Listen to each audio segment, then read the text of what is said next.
بسم اللہ الرحمن الرحیم نحمدہ ونصلی علی رسولہ الکریم اما بعد اعوذ باللہ من الشیطان الرجیم بسم اللہ الرحمن الرحیم لیس البر ان تولوا وجوہکم قبل المشرق والمغرب ولکن البر من آمن باللہ والیوم الآخر صدق اللہ العظیم۔ دوسرا سپارہ ربع سے آگے یعنی پاؤ سے آگے ہے۔ اس میں جو ابتدائی آیت ہے اس میں اللہ تبارک و تعالیٰ نے یہ بتایا کہ نیک کون شخص ہے۔ اصل میں ہوا یہ کہ جب قبلہ کی تبدیلی ہوئی، جیسے کہ کل گزر چکا، تو اس وقت کچھ لوگوں نے اتنا شور مچایا کہ گویا صرف نیکی تھی یہی۔ تو اللہ تبارک و تعالیٰ نے فرمایا یار کہ یہی نیکی نہیں ہے، اصل نیکی یہ ہے کہ فرمایا جو نیک شخص ہے وہ یہ ہے کہ جو اللہ پر ایمان لائے، آخرت پر ایمان لائے، فرشتوں پر اس کا ایمان ہو، اللہ کی کتابوں پہ ایمان ہو اور اللہ کے نبیوں پہ ایمان ہو، اور اسی طرح اللہ کی محبت میں آ کے اللہ کی محبت کی وجہ سے وہ اپنا مال خرچ کرے اپنے قریبی رشتہ داروں پر، یتیموں پر، مساکین پر، مسافروں پر، مانگنے والوں پر، اور اسی طرح لوگوں کی گردنیں چھڑانے پر یعنی مقروضوں کے قرض ادا کرنے پر یا غلام آزاد کرنے پر، اور اسی طرح وہ نماز ادا کرے، زکوٰۃ دے اور اپنے وعدوں کو پورا کرے، اور تنگی اور آسانی ہر حالت میں،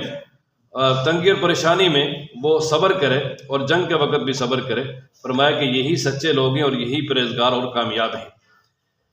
اس سے اگلی آیت میں اللہ تبارک و تعالیٰ نے اہم ترین حکم بیان فرمایا کہ اگر کوئی آدمی کسی کو قتل کر دیتا ہے تو اس کا قصاص لیا جائے گا، بدلہ لیا جائے گا، اور آگے فرمایا کہ بدلہ جو ہے نا اس میں تمہارے لیے زندگی ہے۔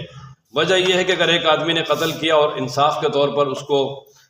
اس کی جگہ پہ جب قتل کر دیا تو اس کا بدلہ لے لیا تو آگے یہ قتل کا راستہ رک جائے گا، لیکن اگر اس قاتل سے قصاص نہ لیا تو قتل کا راستہ کبھی نہیں رکے گا، آگے یہ قتل بڑھتا جائے گا۔ اس لیے فرمایا کہ قصاص میں تمہارے لیے زندگی ہے، یعنی اس کی وجہ سے قتل کا جو راستہ کھل چکا ہے وہ رک جائے گا۔ آگے اللہ تبارک و تعالیٰ نے روزے کا حکم بیان فرمایا کہ اللہ تعالیٰ فرماتے ہیں ایمان والو تم پر روزہ فرض کیا جس طرح کہ پہلے لوگوں پر فرض تھا تاکہ تمہارے اندر تقویٰ آ جائے، اور فرمایا کہ یہ گنے ہوئے دن ہیں یعنی ایک مہینہ ہے، جو بیمار ہے یا اسی طرح سفر پر ہے وہ روزہ نہ رکھے لیکن بعد میں اس کی قضا کر لے، اور جو ایسا شخص ہے کہ جو بالکل ہی روزہ رکھنے کی طاقت ہے ہی نہیں، شدید قسم کا بیمار ہے یا ہمیشہ کے لیے مریض ہے، یا ایسا ہے کہ جو بہت بوڑھا ہو چکا ہے تو وہ روزہ نہ رکھے، اس کی بجائے فدیہ دے دے،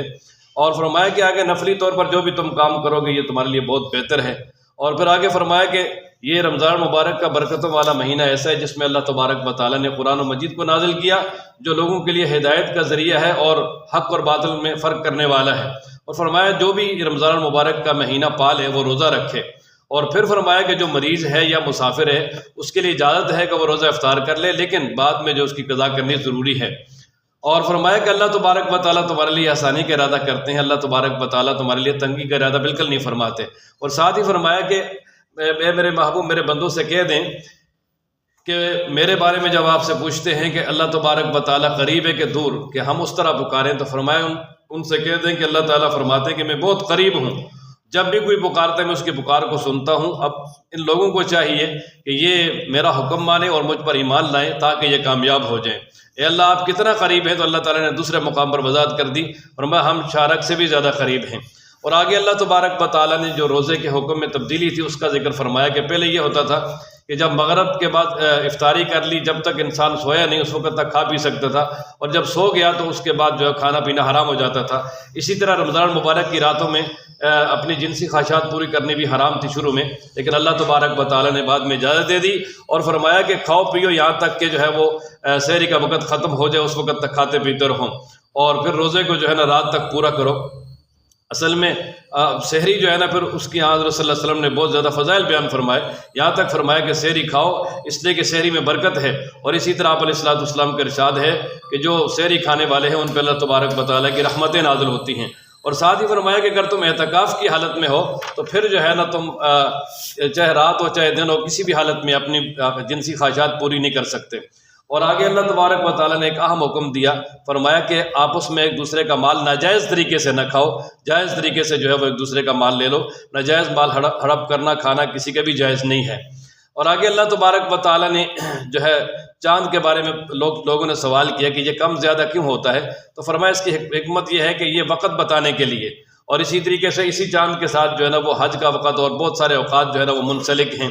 اور پھر مشرکین کی ایک بری رسم کا تذکرہ کیا کہ مشرکین جب حج کے لیے احرام باندھتے تھے اور اس دوران میں اگر حج مکمل ہونے سے پہلے اگر ان کو گھر جانا پڑ جاتا تو وہ گھر کے دروازے سے داخل نہیں ہوتے تھے، گھر کی پچھلی طرف سے دیوار توڑ کر داخل ہوتے تھے اور اس کو بڑی نیکی سمجھتے تھے۔ تو اللہ تبارک و تعالیٰ نے فرمایا یہ کوئی بھی نیکی نہیں ہے، آپ یعنی سیدھے راستے سے گھروں میں داخل ہو جاؤ، دیوار توڑ کر داخل ہونا کوئی نیکی نہیں ہے۔ اور اس سے یہ بات بھی معلوم ہو گئی کہ اگر کوئی آدمی اپنی طرف سے کوئی کام گھڑ لیتا ہے، دین میں نہیں ہے، وہ چاہے کتنا مشقت والا مشکل ہی کام کیوں نہ ہو، اس پر اللہ تبارک و تعالیٰ کی طرف سے کوئی بھی اجر نہیں ہے۔ اجر اللہ تبارک و تعالیٰ کی طرف سے اسی صورت میں ملے گا کہ جب وہ حکم اللہ اور اس کے رسول کی طرف سے دیا گیا ہوگا۔ اپنی طرف سے برائے حکم پر جو ہے نا وہ کوئی بھی کسی قسم کا اللہ تعالیٰ کی طرف سے اجر نہیں مل سکتا۔ اور آگے اللہ تبارک و تعالیٰ نے پھر مزید آگے اگلے رکوع میں بھی حج کا تذکرہ کیا کہ فرمایا کہ حج کے جو ہے چند متعین مہینے ہیں، جو آدمی ان میں حج کی نیت کر لے وہ گناہ بھی نہ کرے، فسق و فجور بھی نہ کرے، اور اسی طرح لڑائی جھگڑا بھی نہ کرے۔ اور فرمایا کہ حج کے لیے بھی جاؤ تو ساتھ پیسے لے کر جاؤ، یعنی اپنا خرچہ لے کر جاؤ، یہ نہ ہو کہ یہاں سے حج کے لیے جاؤ ویسے توکل کر کے اور وہاں خرچہ ختم ہو جائے پھر لوگوں سے مانگتے پھرو۔ اور پھر اسی طریقے سے اللہ تبارک و تعالیٰ فرماتے ہیں کہ جب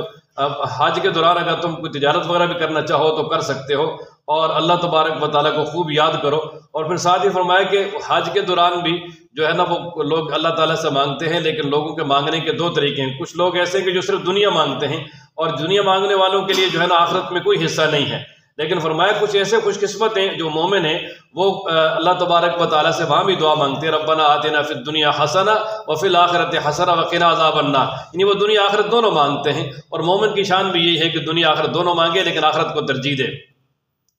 اور آگے اللہ تبارک و تعالیٰ نے دو کرداروں کا ذکر کیا، ایک وہ ہے کہ جو اپنا جان مال عزت سب کچھ اللہ تبارک و تعالیٰ کے دین کے لیے لٹا دیتا ہے، اللہ تعالیٰ اس کو بڑی عزتیں عطا فرمائیں گے۔ اور ایک وہ ہے کہ جو اللہ تبارک و تعالیٰ کے دین کا دشمن ہے، اور اللہ تبارک و تعالیٰ کے دین کی دشمنی کی وجہ سے جو ہے وہ مسلمانوں کا نقصان کرتا ہے، ایسا شخص اللہ تبارک و تعالیٰ کے ہاں مردود ہے، اور اللہ تبارک و تعالیٰ اس کو تباہ و برباد کر دیں گے۔ آگے اللہ تعالیٰ نے حکم دیا کہ اے ایمان والو، اسلام میں پورے کے پورے داخل ہو جاؤ، شیطان کی پیروی نہ کرو، یعنی کچھ آدھا اسلام میں آدھا باہر، یہ شیطان کی پیروی ہے، اس سے اپنے آپ کو بچاؤ، اللہ تبارک و تعالیٰ کے دین میں پورے کے پورے داخل ہو جاؤ اگر تمہیں جو ہے نا وہ مکمل کامیابی چاہیے۔ اور آگے اللہ تبارک و تعالیٰ نے یہ بیان فرمایا کہ لوگوں کے لیے، جو کافروں کے لیے دنیا کی زندگی مزین ہو گئی ہے اور وہ دنیا کے مزے اڑاتے ہیں اور ایمان والوں سے مذاق کرتے ہیں، فرمایا قیامت والے دن یہ ایمان والے ان سے اوپر ہوں گے اور اللہ تبارک و تعالیٰ ان کو عزتیں عطا کریں گے۔ اور پھر فرمایا کہ یہ شروع میں لوگ ایک ہی دین پر تھے، لیکن نوح علیہ السلام سے پہلے جو وہ شرک شروع ہوا اور آپس میں اختلافات شروع کر دیے، اور اللہ تبارک و تعالیٰ نے انہی اختلافات کو ختم کرنے کے لیے اور یعنی توحید اسلام کی بقا اور اس کے ترویج کے لیے انبیاء علیہ السلام مبعوث فرمائے، اور انبیاء علیہ السلام نے آ کر اللہ کا پیغام سنایا، لیکن پھر بھی بہت سارے لوگوں نے اس کی طرف توجہ نہیں کی۔ اللہ تبارک و تعالیٰ قیامت والے دن ان کے درمیان فیصلے فرمائیں گے۔ اور ساتھ ہی آگے اللہ تبارک و تعالیٰ نے فرما دیا کہ اے ایمان والو، تم کیا یہ سمجھتے ہو کہ صرف یعنی کلمہ پڑھ لینے سے اور اسی طرح ایمان کا اقرار کر لینے سے تم جو ہے وہ جنتی بن جاؤ گے؟ فرمایا ایسا نہیں ہوگا، بلکہ اسلام کے لیے تمہیں بڑی بڑی مشقتیں اور تکلیفیں برداشت کرنی پڑیں گی، جیسے کہ پہلے لوگوں نے برداشت کی ہیں۔ آگے کچھ لوگوں نے سوال کیا کہ اللہ کے محبوب ہم کیا خرچ کریں؟ تو فرمایا جو بھی خرچ کرو، اللہ تعالیٰ نے جو دیا خرچ کرو اس میں سے، لیکن اگر تم خرچ کرنا چاہتے ہو تو سب سے پہلے ماں باپ ہیں، رشتہ دار ہیں، یتیم ہیں، مساکین ہیں، مسافر ہیں۔ اور فرمایا جو بھی تم کام کرو گے نا اللہ تعالیٰ اس کو جانتے ہیں۔ اور ساتھ ہی فرمایا کہ اللہ تعالیٰ نے تم پر جہاد فرض کیا، وہ تمہیں برا لگتا ہے، لیکن یہ ایسی چیز ہے کہ جو تمہیں بری تو لگتی ہے، لیکن اللہ تبارک و تعالیٰ کہ ہاں یہ تمہارے لیے بہت بہتر ہے، اس لیے کہ اس سے کفر کا زور ٹوٹ جائے گا۔ اور پھر پہلے یہ تھا کہ یہ جو 4 مہینے تھے شروع سے ہی زمانہ جاہلیت سے ہی عربوں کے درمیان محترم تھے، یہ ان میں ذیقعد، ذوالحج، محرم اور رجب، ان میں جنگ وغیرہ نہیں کرتے تھے۔ اب یہ کہ مشرکین جو ہے نا وہ ان میں جنگ نہیں کرتے تھے، تو مسلمان کو بھی اس کی جو ہے نا وہ پابندی کرنی پڑی، لیکن اس میں جو ہے نا پھر مشرکین نے کافی شرارتیں شروع کر دی، تو اللہ تبارک و تعالیٰ نے جو ہے وہ اجازت دے دی کہ یہ جو عزت والے مہینے ہیں ان کا بھی احترام جو ہے نا وہ عدل بدل ہے، یعنی وہ کرتے تو ٹھیک ہے، اگر وہ نہیں کرتے تو تم بھی نہ کرو، اگر وہ تمہارے ساتھ یعنی لڑنے کے لیے آ جاتے ہیں تو تم بھی جو ہے ان کا مقابلہ کرو، تو تمہیں کوئی رکاوٹ نہیں ہے۔ اور پھر آگے اللہ تعالیٰ نے شراب اور جوئے کے بارے میں بتایا کہ یہ جو ہے ناجائز چیزیں، حرام چیزیں ہیں، اور پھر آگے فرمایا کہ اصل جو بڑی نیکی ہے، اگر کوئی نیکی کے اعلیٰ درجے پر فائز ہونا چاہتا ہے تو اس کے لیے یہ کہ وہ اپنے مال میں سے جو بھی زائد ہے وہ خرچ کر دے۔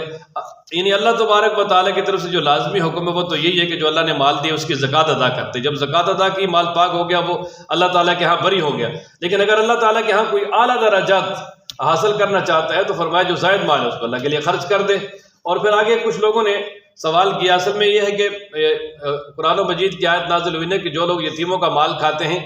ظلماً، وہ اپنے پیٹوں میں آگ بھرتے ہیں۔ تو یہ اس آیت کے نزول کے بعد لوگ بہت پریشان ہو گئے۔ اس وقت تو چونکہ جہاد کا دور تھا، ہر گھر میں کوئی نہ کوئی یتیم ہوتا تھا۔ اب یتیم کے لیے الگ کھانا بناتے تو پھر بچ جاتا تو وہ ضائع ہو جاتا، اگر ساتھ جو ہے نا وہ ملا کے بناتے تو اس میں خطرہ تھا کہ کہیں مال ہم نہ کھا جائیں۔ تو اللہ تبارک و تعالیٰ نے نبی پاک صلی اللہ علیہ وسلم سے یہ سوال کیا تو صحابہ کرام نے، تو پھر اللہ تبارک و تعالیٰ نے اس کا جواب دے دیا کہ اگر تم ان کو ساتھ ملاتے ہو، ان کی اصلاح کرتے ہو تو کوئی حرج نہیں، ملا کے کھاؤ، وہ تمہارے بھائی ہیں۔ اللہ کو معلوم ہے کہ ارادہ کس کا برا ہے، برے ارادے سے نہ کھاؤ، باقی ساتھ ملا کے کھانے میں کوئی حرج نہیں۔ اور آگے ایک اہم ترین حکم دیا، فرمایا کہ اپنی بچیوں کو نکاح کر کے مشرک مردوں کو مت دو، اگرچہ وہ کتنے خوبصورت کیوں نہ ہو۔ اور اسی طرح فرمایا کہ جو یعنی مومن مرد ہیں وہ کسی مشرکہ عورت سے نکاح نہ کریں، اگرچہ وہ کتنی خوبصورت کیوں نہ ہو۔ یعنی مسلمان کا نکاح کافر سے بالکل جائز نہیں ہے، چاہے مرد ہو یا عورت ہو۔ آگے اللہ تبارک و تعالیٰ نے عورتوں کی جو ہے وہ ماہواری کے مسائل بیان فرمائے۔ ان میں یہ ہے کہ فرمایا کہ جب عورتوں کو ماہواری آ جائے تو ان کے قریب مت جاؤ، اور اللہ تبارک و تعالیٰ کی طرف سے یہ ممنوع ہے تمہارے لیے۔ اس کے علاوہ فرمایا کہ عورتیں تمہاری کہتی ہیں جب چاہو جا سکتے ہو۔ اور آگے اللہ تبارک و تعالیٰ نے فرمایا کہ ایسا نہ ہو کہ تم قسمیں اٹھا لو، کہ مثلاً ایک آدمی قسم اٹھا لے کہ میں فلاں آدمی کے ساتھ بولوں گا نہیں، یا فلاں کے ساتھ نیکی نہیں کروں گا، یا فلاں کے گھر نہیں جاؤں گا، اور بعد میں اس سے کہا جائے یار مان جاؤ، وہ کہتے ہیں نا جی میں نے تو قسمیں اٹھائی ہوئی ہیں، میں نے تو قسم اٹھائی ہوئی ہے۔ فرمایا ایسا نہ کرو، اللہ تبارک و تعالیٰ کی قسموں کو اس طرح نشانہ نہ بناؤ، بلکہ تم جو ہے نا نیکی اور اچھا کام جو ہے وہ کرو، اور لوگوں کے درمیان اصلاح اور صلح کرو۔ اور آگے اللہ تبارک و تعالیٰ نے جو قسم کی ایک قسم ہے جس کو یمین غموس کہا جاتا ہے، یعنی جھوٹی قسم، جان بوجھ کر ایک انسان جھوٹی قسم کھاتا ہے پچھلے کسی بھی کام پر، تو وہ اس کو قسم غموس کہا جاتا ہے، اور یہ کبیرہ گناہ ہے، اور اس کی وجہ سے اس انسان کو جہنم میں ہوتے دیے جائیں گے۔ آگے اللہ تبارک و تعالیٰ نے ایک خاص حکم بیان فرمایا ہے قسم کا، وہ یہ ہے کہ اگر ایک شخص قسم اٹھا لیتا ہے کہ میں اپنی بیوی کے پاس نہیں جاؤں گا، تو اس کے پاس دو آپشن ہیں، یا یہ کہ 4 مہینے سے پہلے توبہ کر لے اور وہ قسم توڑ دے اور بیوی کے پاس جائے، کفارہ دے دے، تو پھر بیوی بچ جائے گی۔ لیکن اگر وہ 4 مہینے اسی قسم پہ قائم رہے گا، بیوی کے پاس نہیں جاتا، تو خود بخود اس کی بیوی الگ ہو جائے گی، اس سے طلاق بین ہو جائے گی۔ آگے اللہ تبارک و تعالیٰ نے طلاق کو حکم بیان فرمایا، نہیں آگے اللہ تعالیٰ نے عدت کا حکم بیان کیا کہ مثلاً وہ عورتیں ہیں جن کو طلاق ہو جائے اور وہ حاملہ نہیں ہیں، تو فرمایا کہ ان کی عدت جو ہے نا وہ 3 ماہواریاں ہیں، اور 3 ماہواریاں جب گزر جائیں گی تو ان کی عدت پوری ہو جائے گی۔ اور آگے اللہ تبارک و تعالیٰ نے طلاق کے اقسام بیان کی کہ طلاق جو ہے نا رجی، جس کے بعد رجوع ہو سکتے ہیں، وہ 2 طلاقیں ہیں۔ یعنی ایک طلاق رجی ہے، اس کے بعد تو بغیر کسی بات کے یعنی وہ انسان اپنے الفاظ واپس لے سکتا ہے، اور اس کے بعد دوسری طلاق بائن ہے۔ جب طلاق بائن ہو جاتی ہے تو اس کے بعد جدید نکاح ہو سکتا ہے، دوبارہ نہیں آدمی نکاح کر سکتے بغیر کسی بات کے۔ اور اگر تیسری طلاق دے دی تو اس کے بعد جو ہے وہ انسان کے لیے قطعاً وہ عورت حلال نہیں ہوتی، ہمیشہ کے لیے حرام ہو جاتی ہے۔ اب وہ اس کے ساتھ نکاح نہیں کر سکتا، ہاں الا یہ کہ اگر وہ اس کا نکاح کسی اور جگہ پر ہو جائے اور پھر وہ اس کو طلاق دے دے، اور پھر جو ہے وہ پہلے شخص دوبارہ اس سے نکاح کر سکتے ہیں، اس کے علاوہ کوئی صورت نہیں ہے۔ اور یہ حلالہ کی جو صورت ہے یہ بھی ایک بہت لعنتی صورت ہے۔ یعنی نبی پاک صلی اللہ تعالیٰ علیہ وآلہ وسلم نے ارشاد فرمایا کہ لعن اللہ المحلل والمحلل له، کہ جس کے لیے حلالہ کیا جائے اس پہ بھی لعنت، اور جو حلالہ کرنے والا ہے اس پہ بھی لعنت۔ اور اس میں ساتھ ہی جو ہے نا یہ حکم بیان کیا خلع کا، کہ اگر کوئی عورت ہے وہ کسی مرد کے پاس نہیں رہنا چاہتی تو وہ اس سے خلع دے کر یعنی اپنے یعنی مال دے کر اس سے اپنی جان چھڑا سکتی ہے، طلاق لے سکتی ہے۔ اور یہ خلع جو ہے یہ بھی شرعاً جو ہے وہ طلاق بائن ہے۔ تو باقی 3 طلاقیں کسی بھی طریقے سے ہو جائیں، اس پہ تمام ائمہ کا اجماع ہے کہ بھئی کسی بھی طریقے سے، چاہے ایک مجلس میں ہو جائے چاہے الگ الگ ہو جائیں، اس کے بعد جو ہے کوئی گنجائش نہیں رہتی۔ آگے اللہ تبارک و تعالیٰ نے فرمایا کہ اگر عورتوں کو طلاق ہو جائے اور ان کی عدت پوری ہونے کے قریب ہو جائے تو فرمایا ان کو صحیح طریقے سے رخصت کر دو۔ ایسا نہ کرو کہ بعض دفعہ وہ زمانہ جاہلیت میں لوگ عورتوں کو پریشان کرنے کے لیے پہلے 1 طلاق دے دیتے، 2 طلاقیں دے دیتے یا 1 دے دیتے، جب عدت گزرنے کا قریب ہوتا پھر رجوع کر لیتے، اور پھر جو ہے نا وہ دوبارہ اس کو طلاق دے دیتے، پھر اس کے بعد پھر رجوع کر لیتے، یعنی پریشان کرنے کے لیے۔ تو اسلام نے عورتوں کو حقوق دیے، فرمایا کہ ایسا نہیں کرنا قطعی طور پر بھی۔ اور آگے فرمایا کہ آگے یہ بھی حکم ارشاد فرمایا کہ اگر کوئی شخص ایسا ہے کہ جس نے اپنی بیوی کو طلاق بائن یا طلاق رجعی دی ہے، اگر وہ میاں بیوی دوبارہ آپس میں نکاح کرنا چاہتے ہیں تو وہ رسا سے کہا کہ تم انہیں نہ روکو، کوئی مسئلہ نہیں، ان میں لڑائی جھگڑا فساد ہو جاتا ہے، تو اگر وہ دوبارہ اپنا گھر بسانا چاہتے ہیں تو بہت اچھی بات ہے۔ اور آگے اللہ تبارک و تعالیٰ نے دودھ پلانے کی مدت کو بیان کیا کہ مائیں اپنی بچوں کو جو ہے نا وہ 2 مہینے پورے دودھ پلائیں، اور جو دودھ پلانے والی عورت اور بچے کا خرچہ ہے وہ باپ پر ہے، اور اگر وہ خود دودھ نہیں پلانا چاہتے، کسی سے آگے یعنی پیسوں کا دودھ پلانا چاہتے ہیں یا اس کو کوئی الگ والا دودھ پلانا چاہتے ہیں تو کوئی حرج نہیں ہے، اور 2 سال پورے کرنے ضروری نہیں ہے، فرمایا اس سے پہلے بھی جو ہے نا وہ آپس میں مشورے سے جو ہے نا وہ دودھ چھڑا سکتے ہیں، اس میں کوئی حرج نہیں۔ اور آگے اللہ تبارک و تعالیٰ نے وہ آدمی جو فوت ہو جائے اس کی بیوی کی عدت کو بیان فرمایا کہ اگر کوئی شخص فوت ہو جاتا ہے تو اس کی بیوی کی عدت 4 مہینے 10 دن ہے، اگر وہ حاملہ نہیں ہے، اس کے پیٹ میں بچہ نہیں ہے، اور جب اس کی عدت پوری ہو جائے گی تو فرمایا پھر وہ آگے نکاح کر سکتی ہے۔ اور آگے مسلمانوں کو حکم دیا کہ اگر کوئی عورت بیوہ ہے یا کوئی عورت مطلقہ ہے تو طلاق کے دوران صراحتاً اس کو عدت کے دوران اس کو صراحتاً نکاح کا پیغام مت بھیجو، ہاں جب عدت پوری ہو جائے تو اس کے بعد پیغام بھیج سکتے ہو۔ ہاں فرمایا کہ عدت کے دوران بھی اگر اشارہ کنایے سے جو اس کی طرف پیغام بھیجو تو بھیجا جا سکتا ہے، صراحتاً پیغام بھیجنے کی اجازت نہیں ہے۔ اور آگے اللہ تبارک و تعالیٰ نے فرمایا کہ اگر کوئی عورت ایسی ہے جس کو طلاق دے دی ہے تم نے لیکن صرف نکاح ہوا ہے، رخصتی نہیں ہوئی، تو اب اس کی 2 صورتیں، مہر مقرر ہوا یا نہیں۔ اگر مہر مقرر نہیں ہوا تو صرف جو ہے اس کا یعنی اس کو متع کہا جاتا ہے، اس کو جوڑا دیا جائے گا آدمی حیثیت کے مطابق، اور اگر اس کا مہر مقرر ہے تو آدھا مہر جو ہے نا وہ اس کو دیا جائے گا۔ اور آگے اللہ تبارک و تعالیٰ نے حکم ارشاد فرمایا کہ نمازوں کی حفاظت کرو، خاص کر درمیانی نماز یعنی عصر کی نماز کی خوب حفاظت کرو، اور پابندی کے ساتھ اس کو پڑھو، اور اللہ کے سامنے جو ہے وہ خاموشی کے ساتھ کھڑے ہو جاؤ۔ اور آگے فرمایا کہ اگر تمہیں شدید خطرہ ہے تو پھر پیدل چلتے ہوئے اور اسی طریقے سے سواری کی حالت میں بھی تم نماز پڑھ سکتے ہو، لیکن جب امن کی حالت ہو تو صحیح طریقے پر نماز پڑھی جائے۔ اور آگے اللہ تبارک و تعالیٰ نے بنی اسرائیل کا ایک واقعہ بیان کیا۔ اصل میں اللہ تعالیٰ یہ بتانا چاہتے ہیں کہ موت سے اگر کوئی بھاگو گے تو بھاگ نہیں سکتا، یعنی بنی اسرائیل کے ایک علاقے میں طاعون پھیل گئی تو وہاں سے کچھ لوگ جو ہے وہ بھاگ گئے کہ تاکہ ہم اس سے بچ جائیں، تو جب بھاگے جہاں پر گئے تو اللہ تبارک و تعالیٰ نے وہاں ان سب پر موت طاری کر دی، سارے کے سارے مر گئے، اور پھر اللہ تبارک و تعالیٰ نے ان کو زندگی بھی دے دی، اور اللہ نے یہ بتا دیا کہ اللہ تبارک و تعالیٰ وہاں بھی تمہیں بچا سکتے تھے اور یہاں بھی تمہیں مار سکتے ہیں، اور اسی طرح مارنے کے بعد بھی تمہیں زندہ کر سکتے ہیں، لہٰذا ایسی جہاں پر کوئی وبا پھیل جائے تو وہاں سے بھاگنا نہیں چاہیے اور باہر والوں کو وہاں آنا نہیں چاہیے۔ آگے اللہ تبارک و تعالیٰ نے ترغیب دی کہ کون ہے جو اللہ تعالیٰ کو قرض دیتا ہے، یعنی اللہ تبارک و تعالیٰ کے راستے میں مال خرچ کرتا ہے، اللہ تعالیٰ اس کو دگنا عطا فرمائیں گے۔ اب آگے اللہ تبارک و تعالیٰ نے بنی اسرائیل کے ایک اور واقعہ بیان کیا کہ اصل میں ہوا یہ کہ موسیٰ علیہ السلام کے ساتھ جب انہوں نے دریا پار کیا وادی سینائی میں، تو موسیٰ علیہ السلام نے ان سے کہا کہ بھئی تم اللہ کے راستے میں جہاد کرتے ہیں اور عمالقہ قوم کے خلاف تاکہ وہ بھاگ جائے، تو خیر وہ انہوں نے اس وقت انکار کیا۔ بعد میں حضرت یوشع بن نون کے دور میں جو ہے وہ دوبارہ وہ علاقہ انہوں نے فتح کر لیا، لیکن پھر کچھ عرصے کے بعد دوبارہ وہ قوم ان پہ غالب آ گئی اور ان کو وہاں سے نکال دیا۔ اور پھر ایک دفعہ یہ اس وقت کے پیغمبر حضرت شمویل علیہ السلام کے پاس آئے اور ان سے کہا کہ اللہ کے پیغمبر یعنی آپ جو ہے نا اللہ تعالیٰ سے گزارش کریں کہ ہمارے لیے کوئی جرنیل مقرر کریں تاکہ ہم اس کی کمان میں جہاد کریں اور اپنا جو مقبوضہ علاقہ ہے وہ واپس لے لیں۔ انہوں نے کہا بھی یار کہ تم پر جہاد فرض ہوگا، تم نہیں کرو گے۔ وہ کہنے لگے جی کیوں نہیں کریں گے، ہمیں تمہارے گھروں سے نکال دیا، ہمارے بچوں سے جدا کر دیا، ہم تو لازماً کریں گے۔ اب پھر اللہ تبارک و تعالیٰ کے حکم سے حضرت طالوت جو بڑھئی کا کام کرتے تھے، یہ بڑے مضبوط جسم والے اور بڑے یعنی جنگی ماہرین میں سے تھے، اللہ تعالیٰ کی طرف سے حکم آیا کہ یہ تمہارے جو ہے کمانڈر ہیں۔ وہ کہنے لگے جی یہ تو مالدار بھی نہیں ہے اور اسی طرح یہ تو بڑے خاندان کے بھی نہیں، یہ تو عام آدمی، یہ کیسے ہمارے سردار ہو سکتے ہیں؟ تو فرمایا کہ یار جنگی قیادت کے لیے جو ہے نا وہ آدمی ضروری ہے جو ماہر ہو جنگ کے معاملات میں اور جسمانی طور پہ مضبوط ہو، وہ دونوں چیزیں جو ہے نا وہ اس میں پائی جا رہی ہیں، لہذا تم اس کو مانو۔ اور پھر وہ کہنے لگے جی کوئی نشانی ہونی چاہیے۔ تو اصل میں یہ تھا کہ موسیٰ علیہ السلام اور ہارون علیہ السلام کے کچھ بقیہ جات تھے، وہ ایک صندوق میں بند تھے اور وہ ان سے عمالقہ قوم چھین کے لے گئی تھی۔ اللہ تبارک و تعالیٰ کی طرف سے انہیں کہا گیا کہ وہ صندوق جو وہ تمہارا واپس آ جائے گا اور وہ جس کے گھر کے سامنے آ جائے گا لہٰذا وہی تمہارا کمانڈر ان چیف ہوگا۔ تو وہ ایسے ہی ہوا کہ وہ یعنی فرشتوں نے جو ہے نا وہ بیل گاڑی پہ اس کو لادا اور وہ لے آئے اور لا کر جو ہے نا وہ حضرت طالوت کے گھر کے سامنے رکھ دیا۔ پھر انہوں نے مان لیا تو حضرت طالوت نے پھر فوج تیار کی کہ بھئی عمالقہ قوم کے خلاف اب جنگ کرنی ہے۔ چنانچہ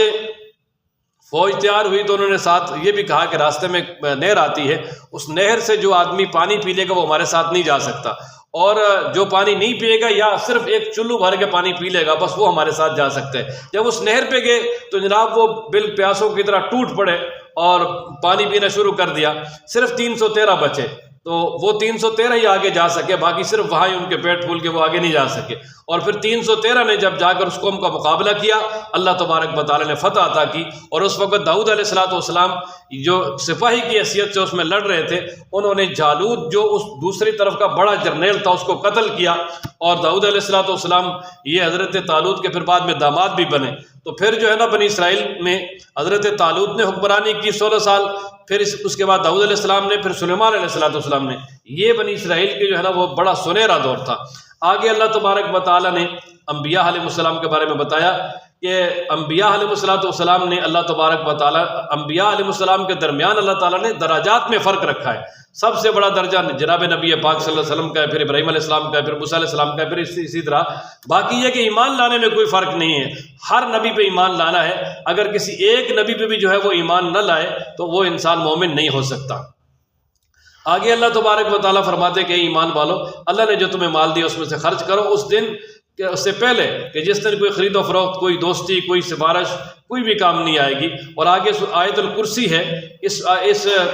آیت الکرسی میں اللہ تبارک و تعالیٰ نے اپنی بڑائی جو ہے وہ بیان فرمائی ہے۔ سب سے پہلے فرمایا کہ اللہ کا کوئی شریک نہیں، وہی زندہ ہے، سب کو زندہ رکھنے والا ہے، اس کو کبھی نیند نہیں آتی، زمین و آسمان میں جو کچھ ہے وہ اسی کا ہے، اور اللہ تبارک و تعالیٰ کے ہاں اس کی اجازت کے بغیر کوئی سفارش نہیں کر سکتا۔ اللہ تبارک و تعالیٰ سب کچھ جانتا ہے، اللہ کے علم کا احاطہ کوئی نہیں کر سکتا۔ اللہ کی کرسی جو ہے وہ بہت ہی وسیع ہے، اور اللہ تعالیٰ زمین و آسمان کی حفاظت فرما رہا ہے، اور زمین و آسمان کی حفاظت کرتے ہوئے اللہ تبارک و تعالیٰ کو کوئی تھکاوٹ نہیں، اور اللہ تعالیٰ ہی بلند اور بہت بڑا ہے۔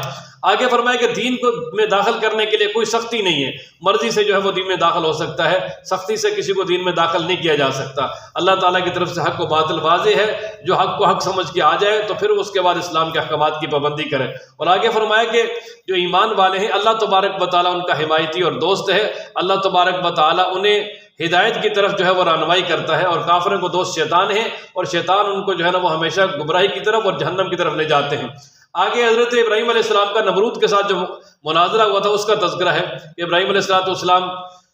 نے کہا کہ میرا رب وہ جو زندہ کرتا ہے مارتا ہے، تو پھر آؤ، اور نمرود کہنے لگا یہ کام تو میں بھی کرتا ہوں۔ ایک جیل میں شخص تھا جو ہے اس کو آزاد کر دیا، جو سزائے موت کا قیدی تھا، اور ایک آزاد آدمی کو پکڑ کے قتل کر دیا۔ تو ابراہیم علیہ السلام سمجھ گئے کہ یہ موٹے دماغ کا ہے، اس کو یہ بات سمجھ نہیں آئے گی، دلیل بدل لی۔ انہوں نے کہا میرا رب مشرق سے سورج طلوع کرتا ہے، مغرب میں غروب کرتا ہے، اگر تو رب ہے تو پھر مغرب سے طلوع کر کے دکھا، تو وہاں ہی جو ہے لاجواب ہو گیا۔ آگے حضرت عزیر علیہ السلام کا واقعہ بیان کیا کہ حضرت عزیر علیہ السلام ایک دفعہ بیت المقدس کی بستی سے گزرے اور اس کو بخت نصر بادشاہ نے تباہ کر دیا تھا۔ اس کو دیکھ کر کہنے لگے پتہ نہیں یہ کس طرح آباد ہوگی، یعنی بڑے حیرانگی کے ساتھ، یار یہ بھی کبھی آباد ہوگی، ہائے ہائے، اس طرح کیا نا۔ تو اللہ تبارک و تعالیٰ نے وہ ان کو وہاں ہی 100 سال کے لیے سلا دیا،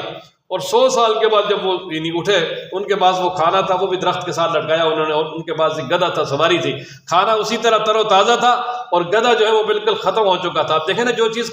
جلد خراب ہونے والی ہے وہ تو 100 سال بھی اسی طرح پڑی ہوئی ہے، اور گدھا جو ہے وہ جو زیادہ دیر زندہ رہ سکتا ہے وہ مر گیا۔ لیکن اللہ تبارک و تعالیٰ نے ایک مشاہدہ کروانا تھا ان کو، وہ چنانچہ ان سے کہا کہ بھائی آپ 100 سال کے بعد بیدار ہوئے ہو، لہذا دیکھو اپنے سواری کی طرف کہ کس طرح ہم اس کو زندہ کرتے ہیں۔ اب اسی طرح پہلے ہڈیاں جڑنا شروع ہو گئی، پھر اس کے بعد جو ہے ان پہ گوشت چڑھنا شروع ہو گیا، اور بالکل صحیح سلامت جو ہے سواری بن کے ان کے سامنے آ گئے، اور پھر وہ اس کے بعد اس پہ سوار ہو کے اپنے گھر گئے۔ اللہ نے مشاہدہ کروا دیا کہ میں اس طرح جو ہے نا وہ مرنے کے بعد دوبارہ زندہ کر سکتا ہوں۔ اور پھر ابراہیم علیہ السلام نے ایک دفعہ اللہ تعالیٰ سے گزارش کی کہ اللہ میں مشاہدہ کرنا چاہتا ہوں کہ بھائی مردوں کو آپ کیسے زندہ کرتے ہیں۔ اللہ تعالیٰ نے فرمایا کہ آپ کا ایمان نہیں۔ فرمایا جی کیوں نہیں، ایمان تو ہے، لیکن ایک ہے نا حق الیقین، علم الیقین اور عین الیقین، تو میں حق الیقین یعنی تجربہ کر کے دیکھنا چاہتا ہوں۔ تو فرمایا کہ پھر 4 پرندے لو اور ان کو جو ہے ان کا قیمہ بنا لو اور ان کو اکٹھے کر لو ایک جگہ پہ، اور پھر چاروں کا گوشت جو ہے نا مختلف پہاڑوں پر جو رکھ دو، اور پھر درمیان میں کھڑے ہو کر آواز دو، بھاگتے ہوئے آپ کے پاس آئیں گے۔ ایسے ہی ہوا۔ آگے اللہ تبارک و تعالیٰ نے اپنے راستے میں مال خرچ کرنے کا کہا ہے کہ جو 1 روپیہ خرچ کرتا ہے اللہ تعالیٰ اس کو 700 کا ثواب عطا فرماتے ہیں۔ اور پھر آگے اللہ تبارک و تعالیٰ فرماتے ہیں بھائی جو اللہ کے لیے مال خرچ کرو نا تو اس میں احسان جتلا کے، تکلیف پہنچا کے اس کا ثواب ضائع نہ کرو۔ اور اسی طرح اللہ تبارک و تعالیٰ فرماتے ہیں کہ جو مال اللہ کے راستے میں خرچ کرنا ہے اللہ کی رضا کے لیے، اس میں ریاکاری نہ ہو، اگر ریاکاری ہوئی تو اللہ تبارک و تعالیٰ کا وہ قبول نہیں ہے۔ اور اس سے اگلے رکوع میں اللہ تبارک و تعالیٰ نے یہ بیان فرمایا کہ اللہ کے راستے میں اگر مال خرچ کرنا ہے تو وہ مال اعلیٰ اور عمدہ خرچ کرنا ہے، خبیث اور ردی چیز اللہ تبارک و تعالیٰ کے راستے میں خرچ نہیں کرنی۔ اور ساتھ ہی اللہ تبارک و تعالیٰ نے فرمایا کہ جو بھی تم خرچ کرو گے اللہ تبارک و تعالیٰ کو معلوم ہے، اور ساتھ یہ بھی فرمایا کہ اگر تم صدقات ظاہراً دو گے یہ بھی اچھا ہے، لیکن اگر چھپا کر کسی فقیر کو دو گے تو یہ سب سے زیادہ بیسٹ اور بہتر ہے۔ اور آگے اللہ تبارک و تعالیٰ نے صدقات کا ایک مصرف بیان کر دیا، فرمایا کہ وہ لوگ جو دین کے کام کرتے ہیں اور دینی کاموں کی وجہ سے جو ہے وہ اپنی محنت مزدوری نہیں کر سکتے، اور فرمایا کہ اللہ کے لیے وہ رکے ہوئے ہیں جس طرح علم دین پڑھنے والے، فرمایا ان کو تم اپنا صدقہ زکوٰۃ وغیرہ دے سکتے ہو۔ اور ساتھ ہی فرمایا کہ ساتھ ہی آگے اللہ تبارک و تعالیٰ نے سود کے بارے میں فرمایا کہ سود مت کھاؤ، اس لیے کہ جو سود کھائے گا وہ قیامت والے دن اس طرح اس کو ایک سزا دی جائے گی جس طرح کہ دنیا میں انسان کو جن چمٹ جاتے ہیں تو وہ اس کا خپتی ہو جاتا ہے۔ اور اسی طریقے سے آگے اللہ تبارک و تعالیٰ نے فرمایا کہ سود کو اللہ مٹاتا ہے اور صدقات کو اللہ تعالیٰ بڑھاتا ہے، اور جو آدمی فرمایا کہ نصیحت آنے کے بعد بھی وہ سود کو نہیں چھوڑتا تو فرمایا وہ اللہ اور اس کے رسول کے ساتھ گویا جنگ کے لیے تیار ہو جائے، اور اللہ اور اس کے رسول کے ساتھ جنگ کون کر سکتا ہے۔ اور آگے اللہ تبارک و تعالیٰ فرماتے ہیں اگر کسی کو قرض دیا ہے تو لہٰذا اس کو مہلت دینی چاہیے، مہلت دینا بہت بہتر ہے، اور اگر ایسا تنگ دست ہے کہ جو دے ہی نہیں سکتا تو صدقہ کر دینا بھی بہتر ہے۔ اور آگے اللہ تبارک و تعالیٰ نے یہ ادھار لین دین جو ہے اس کے متعلق چند اصول بیان فرمائے، ان میں سے ایک تو یہ ہے کہ ادھار لین دین کی مدت مقرر کرنی ہے، دوسرا یہ کہ لکھنا ہے، اور تیسرا یہ ہے کہ اس پہ جو ہے نا وہ گواہ قائم کرنے ہیں، اور اسی طریقے سے تاکہ جو ہے نا وہ کل کوئی انکار نہ کر سکے۔ ان اصولوں کے مطابق جو ہے نا فرمایا کہ تم کر سکتے ہو۔ ہاں اگر بالکل نقدی لین دین ہو تو اس کو لکھنے کی ضرورت نہیں ہے۔ اور آگے رہن کا مسئلہ بیان فرمایا کہ اگر کوئی آدمی کسی کو قرض دیتا ہے اور اس کو اس پہ یہ اعتماد نہیں ہے کہ یہ میرا قرض واپس کرے گا، تو وہ اس کی کوئی چیز جو ہے نا بطور ضمانت کے رکھ سکتا ہے، بطور رہن کے، اور رہن جو ہے نا یہ ایک ضمانت ہوتی ہے تاکہ میرا قرض واپس کرے۔ اور اس رہن کو جو ہے نا اگر وہ گھر وغیرہ ہے تو اس میں حفاظت کی نیت سے تو خود رہ سکتا ہے، لیکن اس رہن کے چیز کو اگر کرائے پہ دے کے کرائے بھی کھاتا رہے اور بعد میں پورا قرضہ بھی واپس لے تو یہ سود ہے، یہ جائز نہیں ہے۔ آگے یہ سورہ بقرہ کے آخر میں اللہ تبارک و تعالیٰ نے فرمایا کہ جو کچھ زمین و آسمان میں ہے وہ سب اللہ تبارک و تعالیٰ کا ہے، جو تم ظاہر کرو گے جو تم چھپاؤ گے فرمایا اللہ تعالیٰ اس کو بھی جانتا ہے، پھر اللہ بخشش کرے گا جس کو چاہے گا، عذاب دے گا جس کو چاہے گا، اللہ تعالیٰ ہر چیز پر قادر ہے۔ اب یہ کہ کچھ لوگوں کو اس کی وجہ سے بڑی پریشانی ہوئی کہ چلو جو ظاہری اعمال ہیں ان پہ تو انسان کنٹرول کر سکتا ہے، لیکن دل کے وساوس پہ تو کنٹرول نہیں ہے۔ تو نبی پاک صلی اللہ علیہ وسلم سے اس بات کی شکایت کی کہ اے اللہ کے محبوب، ہم تو اس چیز کے مکلف نہیں بن سکتے کہ ہمارے یعنی جو ہے نا وہ دلوں میں کھٹکا بھی پیدا نہ ہو، خیالات بھی نہ آئیں۔ تو فرمایا پہلے تو یعنی اللہ کی بات مانو اور اس کے بعد پھر دیکھیں گے۔ تو اللہ تبارک و تعالیٰ نے جب